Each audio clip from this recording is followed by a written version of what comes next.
اس ناپائیدار دنیا کے طلبگار نہ بنو، اس کے پیچھے نہ لگو، اس کی جستجو نہ کرو، اس کے طلبگار نہ بنو، اس کی ہر وقت تمنا نہ کیا کرو، آرزو نہ کیا کرو۔ علماء کرام نے، اہل اللہ نے اس کو ٹھوکر ماری، ان کی پاس مڑ مڑ کے آئی۔ اللہ والوں کی باتیں نرالی۔ حضرت مولانا محمد قاسم صاحب نانوتوی سب کا جو رحمت اللہ علیہ، بہت بڑے عالم، بہت بڑے بزرگ گزرے ہیں۔ کسی آدمی نے آ کر کے پیش کیا کہ حضرت یہ روپیہ ہے، فرمایا میں تو نہیں لیتا۔ وہ جاتا ہوا جوتیوں میں رکھ کے چلا گیا۔ جب حضرت جوتی پہننے لگے تو روپے معلوم ہوئے۔ ساتھ والے مولوی صاحب سے کہا کہ مولوی صاحب، جو ان کے پیچھے پھرتے ہیں ان سے تو یہ بھاگتے ہیں، اور جو ان روپے کو، دنیا کو، دولت کو دھکے مارتا ہے اس کی جوتیوں میں آ کے پڑتے ہیں، جوتیوں میں آ کے پڑتے ہیں۔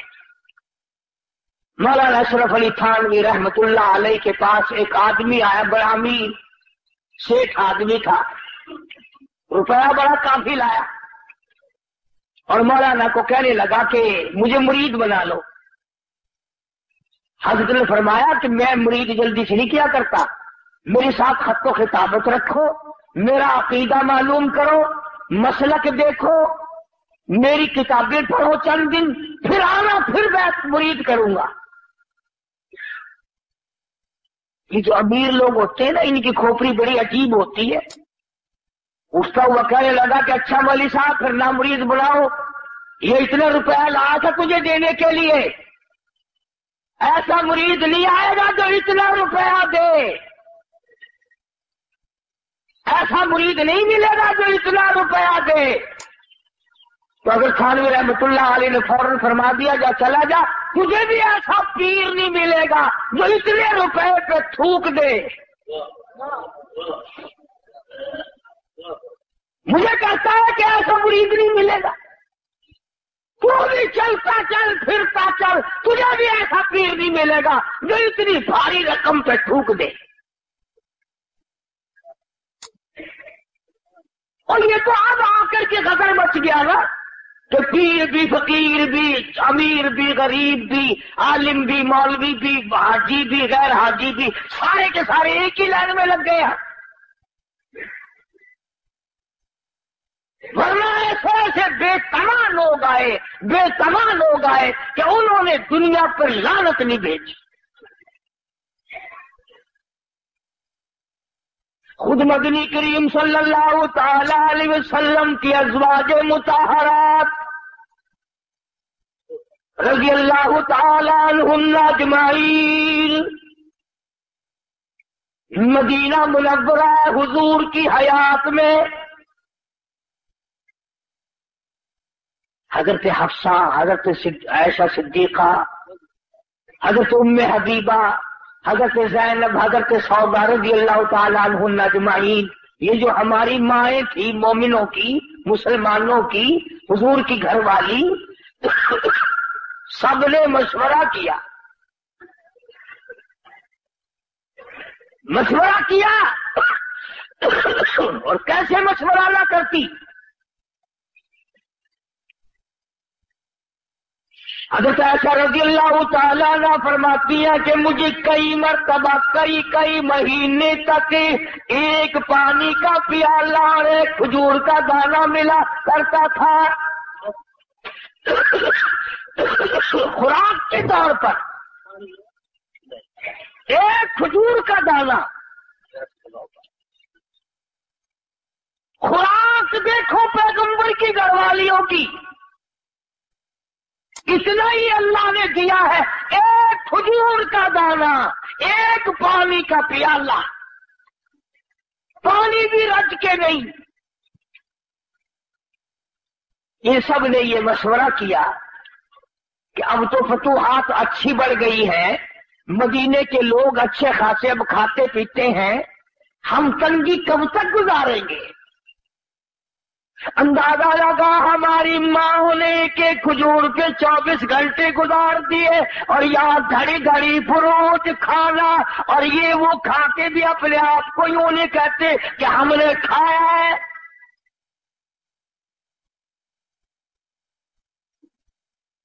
پانی بھی چھٹی کا نہیں، کھجور بھی پوری نہیں، ایک کھجور کا دانہ ایک مائی کو۔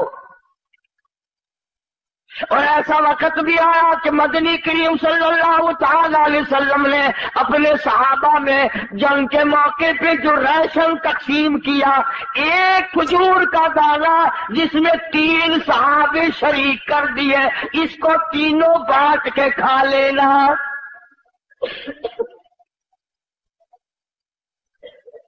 ایک کھجور کا دانہ، آخر وہ کھجوریں کوئی منوں کی تو تھی نہیں، اس کو تم کہو گے پہلے زمانے میں شاید کھجور بھی کتنی بڑی ہوگی۔ ہو جنگ کا موقع، لڑائی، کفر کا مقابلہ، اور راشن تو دیکھ محمد کے غلاموں کا۔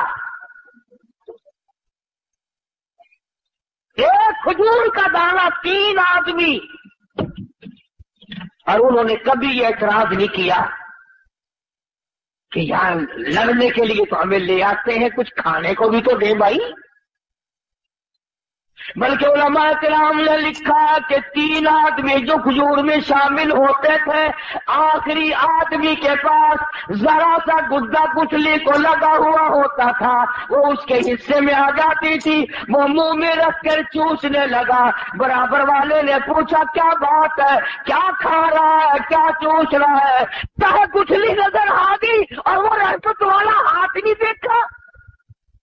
بات یوں چلی، سیدہ عائشہ صدیقہ رضی اللہ تعالیٰ عنہ، ام حبیبہ، حضرت حفصہ، ان حضرات نے مدنی کریم صلی اللہ علیہ وسلم کے سامنے تشریف لا کر مطالبے کی صورت پیش کر دی، کچھ کھانا بڑھاؤ۔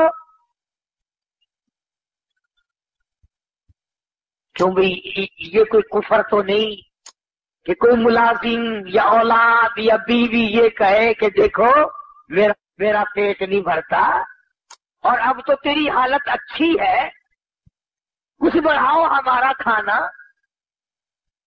پیغمبر کی گھر والیاں ہیں، مومنوں کی اماں ہے، اور بھوک کا یہ عالم ہے، اور اگر عرض کر دیا تو سرکار مدینہ صلی اللہ علیہ وسلم ناراض ہو گئے، فرمایا تم نے میرا پیٹ نہیں بھرتا اور اب تو تیری حالت اچھی ہے، کچھ بڑھاؤ ہمارا کھانا۔ پیغمبر کی گھر والیاں ہیں، مومنوں کی اماں ہے، اور بھوک کا یہ عالم ہے، اور اگر عرض کر دیا تو سرکار مدینہ صلی اللہ علیہ وسلم ناراض ہو گئے، فرمایا تم نے کیوں تمنا کی دنیا کی، کیوں آرزو کی، کیوں حسرت کی؟ اتنے ناراض ہوئے کہ تمام گھروں میں جانا چھوڑ دیا، علیحدہ ہو بیٹھے۔ اب کب دل میں یہ نہ سوچ لینا کہ نبی کریم صلی اللہ علیہ وسلم نے برا کیا، ایمان کی رتی نہیں رہنے کی۔ آپ اور میں کیا جانے برا کیا ہوتا ہے، اچھا کیا ہوتا ہے۔ آپ نبی کریم صلی اللہ علیہ وسلم کا مطلب یہ تھا کہ میرے پاس رہ کر کے بھی، میرے گھر میں رہ کے بھی، جن کی جھولیوں میں میں سوتا ہوں، جو میرے بستر میں رہتی ہوں، جن کی گود میں میں ہوں اور قرآن آتا ہو، یہ آپ کے کھانے کے پیچھے۔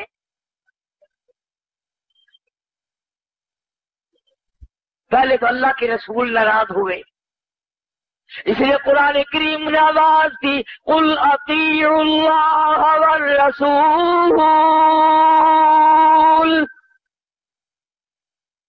فَإِن تَوَلَّوْا فَإِنَّ اللَّهَ لَا يُحِبُّ الْكَافِرِينَ۔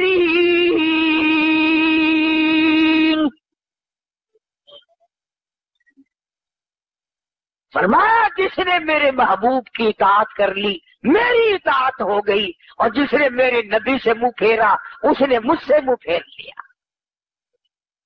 ایک مقام پہ فرمایا وَمَن يُشَاقِقِ الرَّسُولَ مِن بَعْدِ مَا تَبَيَّنَ لَهُ الْهُدَى وَيَتَّبِعْ غَيْرَ سَبِيلِ الْمُؤْمِنِينَ،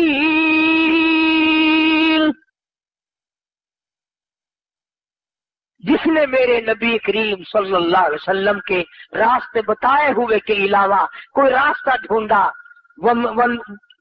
تلاش کیا، نولیہ ما تولا، ہم بھی اس کو پرے کو دھکا دے دیں گے، ونصلہ جہنم وساءت مصیرا۔ تو مدنی کریم صلی اللہ علیہ وسلم اپنی گھر والیوں سے ناراض ہو گئے، تم نے کیوں مطالبہ کیا روٹی کا، کیوں مطالبہ کیا کپڑے کا کہ اس میں فراخی ہونی چاہیے، اور جب رسول ناراض ہو گئے تو اللہ بھی ناراض ہو گیا۔ اب یہ معمولی عورتیں تو تھی نہیں جن کے بارے میں ان کی ماں لڑنے آتی، ان کے باپ لڑنے آتے، روٹھ منیوے ہوتے، ان کے وارث روٹھا کر گھر بٹھاتے، واجبہ اگر کھانے کی بات کرتی تو اکڑ کے بیٹھ گئے ہو۔ اللہ پاک نے آواز دی یا ایھا النبی قل لازواجک ان کنتن تردن الحیاۃ الدنیا وزینتها فتعالین امتعکن واسرحکن سراحا جمیلا۔ کیا دھمکی دی ہے پروردگار عالم نے، کتنی زبردست دھمکی ہے، ڈانٹ ہے، کوئی لحاظ نہیں اس بات کا کہ یہ سیدہ حفصہ ہے، فاروق اعظم کی بیٹی ہے، یہ عائشہ صدیقہ ہے، ابو بکر کی بیٹی ہے، یہ فلاں کی بہن ہے، یہ فلاں کی گھر والی، اس بات کا لحاظ نہیں کیا اللہ پاک نے۔ فرمایا بات سنو، اگر تمہارے دل میں یہ خیال ہے کہ ہم بھوکے مر گئے، ہم پیاسے مر گئے، ہمارے پاس کپڑا پورا نہیں ہے، تو یوں فرمایا مجھے اپنی کبریائی کی قسم احد پہاڑ سونے کا بنا کر تمہارے حوالے کر دیتا ہوں۔ احد پہاڑ جو ہے اتنا سونا میں تمہیں دے دیتا ہوں۔ پیغمبر کی گھر والیوں کو خدا فرما رہے ہیں اتنا سونا میں دے دیتا ہوں اور تمہیں اسے اپنے ساتھ رکھو، اس کے مالک بن جاؤ، پر ایک بات یاد رکھو، تمہیں میرا محبوب نہیں ملے گا، طلاق لینی پڑے گی، میرے محبوب سے تمہیں الگ ہونا پڑے گا۔ وہ بستر نہیں ملے گا جس بستر میں قرآن اترتا ہے، وہ گھر نہیں ملے گا جس گھر کی غلامی جبریل کرتا ہے۔ اب نعوذ باللہ وہ دنیا دار تو تھی نہیں، تمام کے تمام نے مشورہ آپس میں کرنا شروع کر دیا، اب کیا کیا جائے؟ تمام کے تمام نے عرض کر دیا، حضور کریم صلی اللہ علیہ وسلم نے ایک ایک سے پوچھا، اللہ پاک نے فرمایا اور میرے محبوب کتنی وفادار ہے یہ، تمام کے تمام نے عرض کر دیا، یہ کھجور کا ایک دانہ بھی بند کر دو، یہ پانی کا ایک پیالہ بھی بند کر دو، یہ جو کچھ ملتا ہے اسے بھی ختم کر دو، پر کالی کملی والے تیرا دامن چھوڑنے کو ہم تیار نہیں۔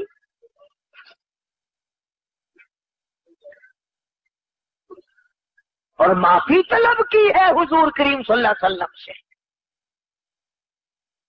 اس لیے یہ بات میں نے عرض کی کہ ہم لوگ اس چکر میں پڑے رہتے ہیں، یہ بھی جائز ہے، یہ بھی جائز ہے، یوں بھی آدمی کما سکتا ہے، یوں بھی آدمی دھن دولت اکٹھا کر سکتا ہے۔ ارے 3 قسمیں ہیں مال کی، علماء کرام نے لکھا کہ جنت کے دروازے پہ 3 سطریں لکھی ہوئی ملیں گی، وہی تو دیکھے گا جو جنت کے دروازے پہ جائے گا، اور جس کو جنت کی ہوائی نصیب نہیں ہونی وہ ادھر لینے کیا جائے گا، اور کون آنے دے ادھر اسے بھائی۔ وہ ان کی تو جب پٹائی ہوگی، مار پڑے گی، آواز آئے گی حتی اذا جاؤہا فتحت ابوابہا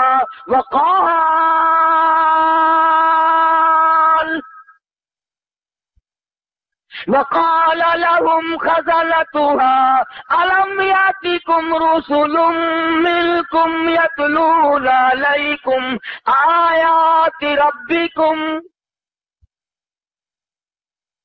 جہنم کا دروغہ ہی کہے گا، فرشتے کہیں گے کہ تمہیں شرم نہیں آئی، تم کہاں آئے ہو؟ تم سرکار مدینہ صلی اللہ علیہ وسلم کے امتی ہو کر، اتنے اولو العزم نبی کا امتی ہو کر، اتنے بڑے محبوب پیغمبر کا امتی ہو کر جہنم میں آیا، تجھے شرم نہیں آئی؟ الم یاتکم رسل منکم یتلون علیکم آیات ربکم. میاں قرآن نہیں سنا؟ کبھی نہیں آیت سنی؟ اللہ کا پیغام نہیں سنا تھا؟ آج دنیا یہود کی ریس کرتی ہے، عیسائیوں کی ریس کرتے ہیں، اگر وہ ریس بھی نہیں ہو ملتی، وہ باتیں بھی ہم میں نہیں جو ان میں ہو، انہوں نے آج پکڑی ہے.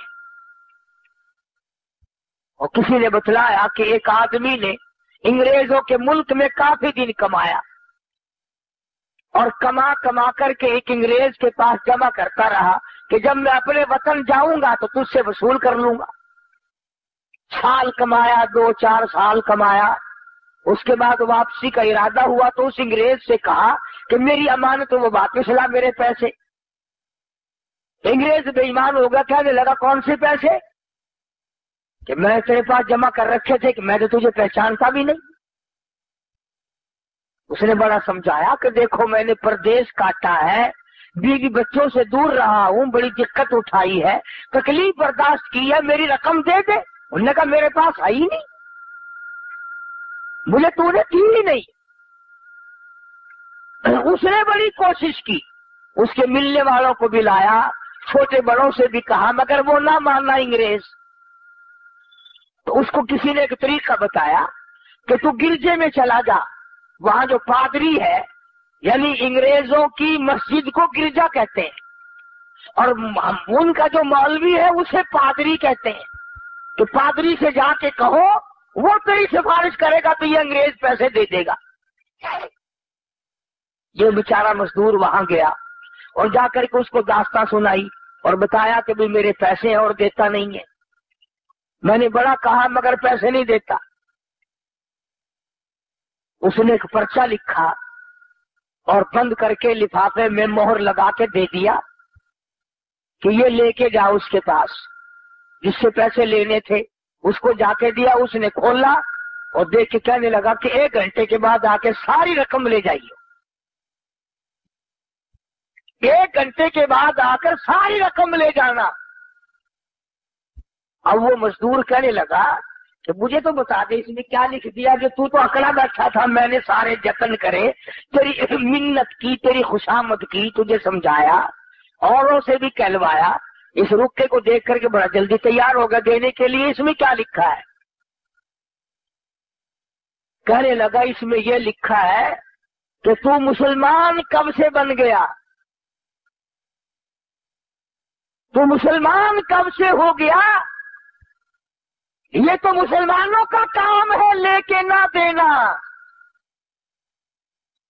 میں تو تجھے پکا عیسائی سمجھتا ہوں، تو مجھے لکھ کر جواب دے یا اس کی رقم ادا کر کہ تو مسلمان کب سے بن گیا. جو دوسرے کا مال کھا کر اب انکار کرتا ہے تو میں نے دینا ہی نہیں.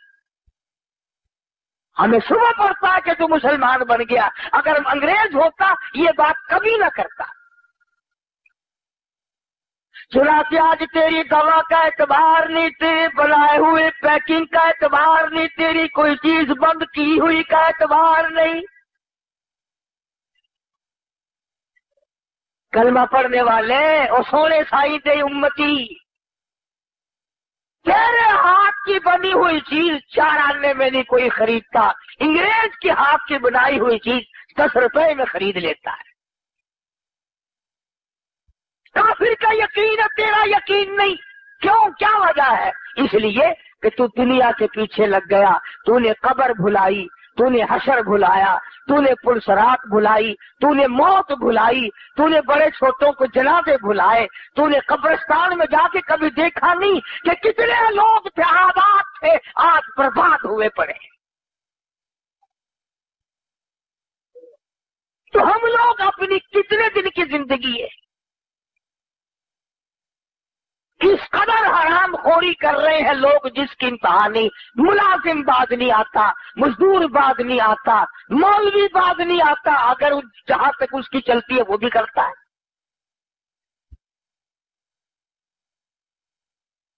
فوج والے پریڈ کرتے ہیں صبح کو، پولیس والے پریڈ کرتے ہیں صبح کو، مولوی پریڈ کرتے ہیں رمضان شریف میں شام کو افطار کے وقت۔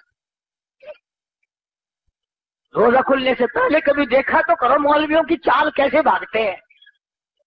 پکوڑوں کی پلیٹ حجرے میں رکھ کے دیا، پھر ایک بچی آ گئی حلوہ لے کے، پھر بھاگا، پھر دوسری آ گئی سوئی لے کے۔ نہ اسے یہ یاد رہتا مجھے روزہ لگا ہوا ہے، نہ بیٹھ کے دعا یاد مانگنا، نہ پڑھنا، وہ لیفٹ رائٹ کرتے کرتے ہی روزہ کھل جاتا ہے۔ تماشا دیکھا گئے ہم کہاں؟ اور اگر یہ یقین ہو جائے کہ مجھے اللہ پاک نے جو کھلانا ہے وہ ملے گا ملے گا ملے گا، اب منہ سے تو آپ بھی کہتے ہیں، میں بھی کہتا ہوں، پر اندر سے یقین کوئی نہیں۔ اندر سے یقین بنے نا پھر بات بنتی ہے، اصل میں دل کی گہرائیوں میں یہ بات پیدا ہو پھر یہ بات بنتی ہے۔ نفحۃ الیمن ایک عربی درس کی کتاب ہے، مدارس میں پڑھائی جاتی ہے، ہم نے بھی بچپن میں پڑھی تھی۔ اس میں ایک واقعہ لکھا تھا کہ ایک آدمی پہاڑ کی ایک غار میں رہتا تھا، اللہ اللہ کیا کرتا تھا، عبادت کیا کرتا تھا، شب بیدار آدمی تھا، وہی رہتا تھا، جنت سے کھانا آتا تھا وہ کھایا کرتا تھا۔ ایک مرتبہ 3 دن تک نہ ملا، نہیں آیا، اللہ میاں نے آزما لیا، بس نیچے اترا اور بستی میں آیا اور سوال کر دیا ایک گھر پہ کہ اللہ نام پہ روٹی دو۔ انہوں نے 3 روٹیاں دے دی، یہ لے کے چلا کہ کافی ہیں 3 روٹیاں تو۔ جس گھر سے روٹی ملی تھی انہی کا کتا پیچھے لگ گیا فقیر کے، اور قریب تھا کہ اسے کاٹ کھائے۔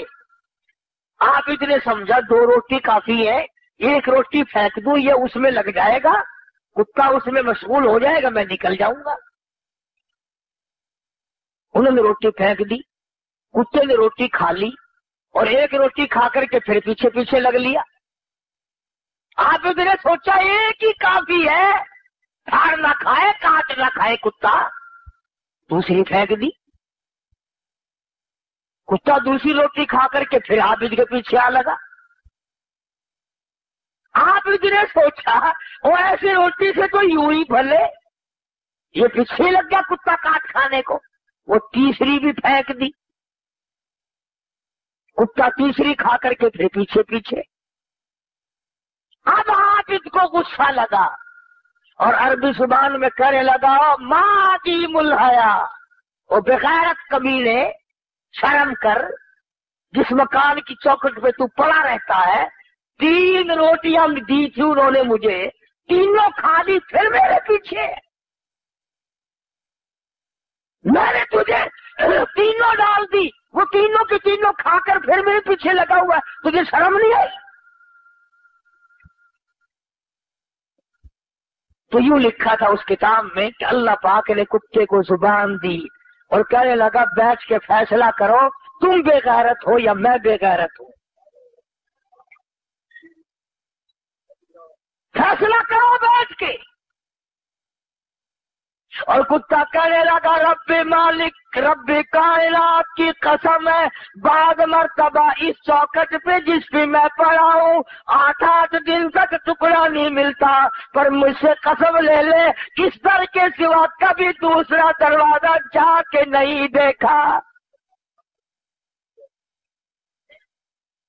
اور میں تو پھر بھی کتا ہوں، جناب تو عابد ہیں، ان پہ آ کے ماتھا رگڑا۔ خود کہو میں کمیلا ہوں یا تو کمیلا ہے.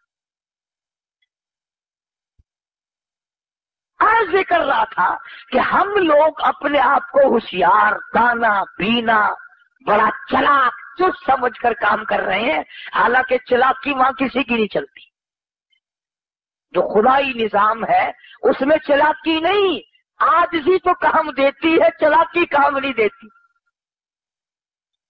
کتنا بڑا جرم ہو، کتنا ہی بڑا عظیم گناہ ہو، عاجزی کر، مالک کو رحم آئے گا، ترس آئے گا.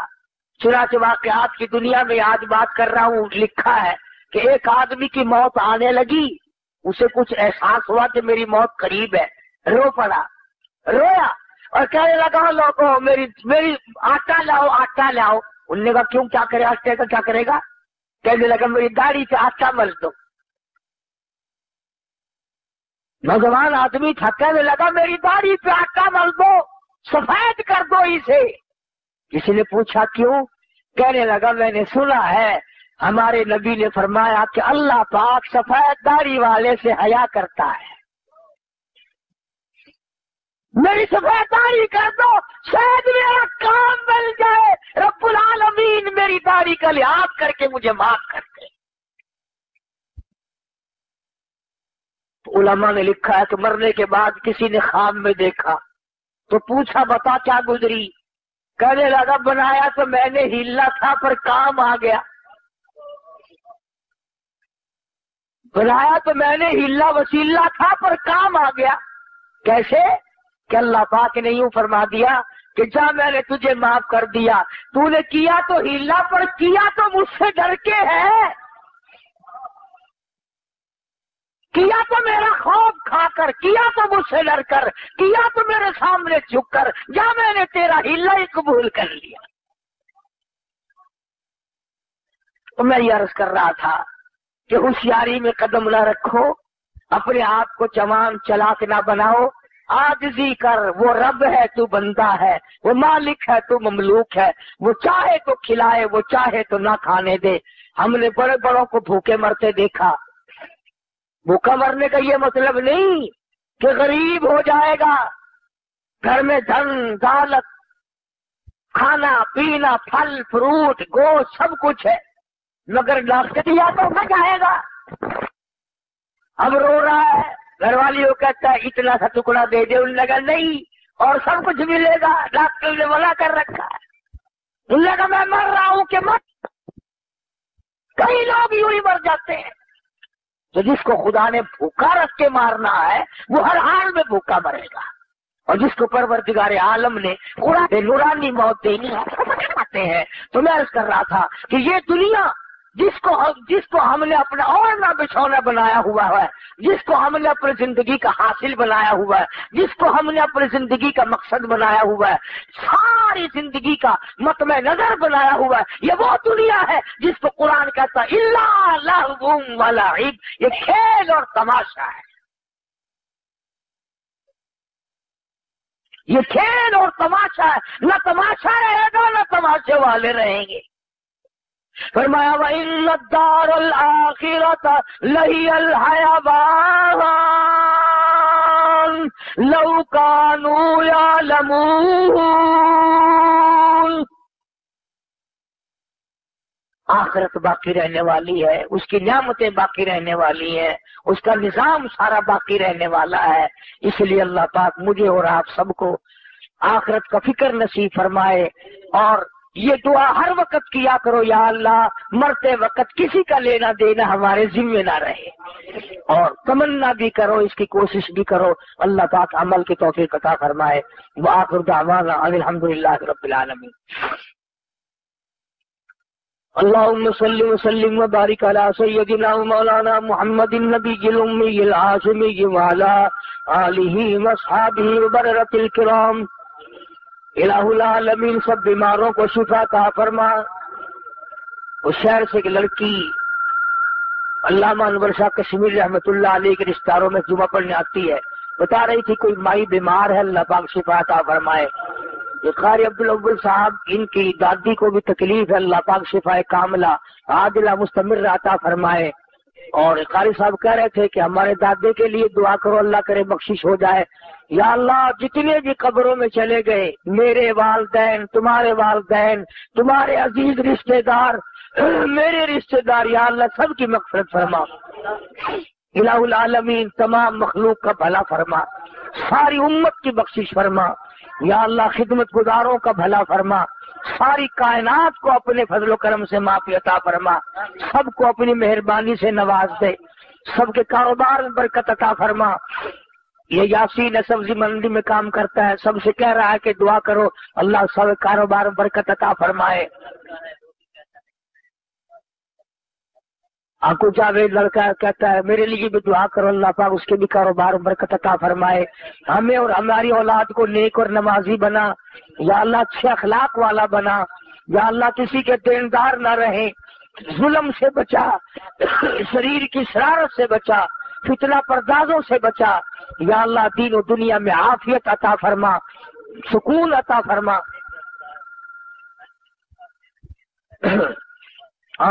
جتنے لوگوں نے حج کی درخواست دی اللہ تعالیٰ سب کو بیت اللہ کی زیارت نصیب فرمائے، روز رسول اللہ صلی اللہ علیہ وسلم کی زیارت نصیب فرمائے، یا اللہ سب کی جھولیاں بھر دے۔